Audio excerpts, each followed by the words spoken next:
Welcome to our channel. Today we how to disable reduce motion in Chrome for accessible UI testing, detailed guide step by step clearly.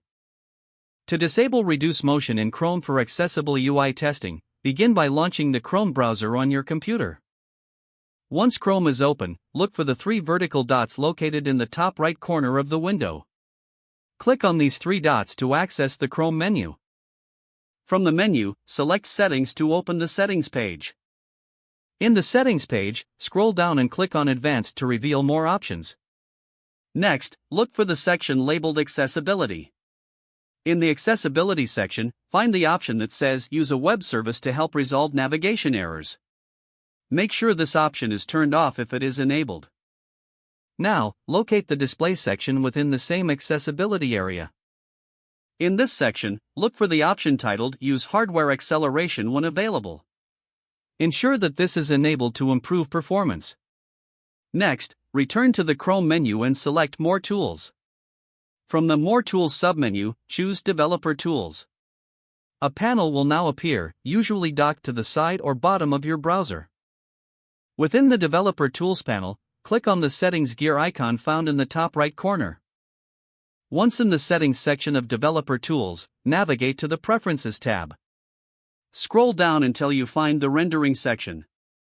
In the Rendering section, look for the option labeled Emulate CSS Media. Change this setting from Screen to Print.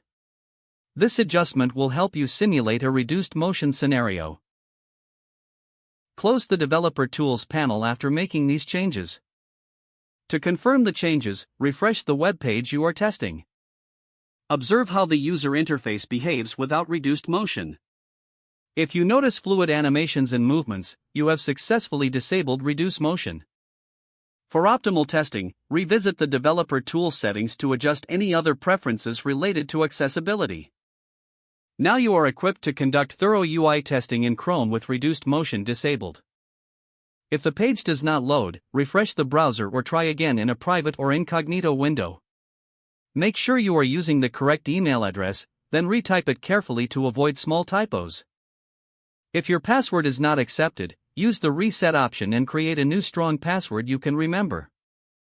Check your spam folder for verification or security emails, then complete any requested confirmation steps. Enable two-factor authentication if available to improve account security and reduce unauthorized access risk. After signing in, review your profile details so your contact information and settings are accurate and current. If you see an error message, note it down and try again after restarting your device and internet connection. Log out when you finish, especially on shared devices, to keep your account and payment information secure. If the page does not load, refresh the browser or try again in a private or incognito window. Don't forget to like this video and subscribe to our channel for more step-by-step tech guides.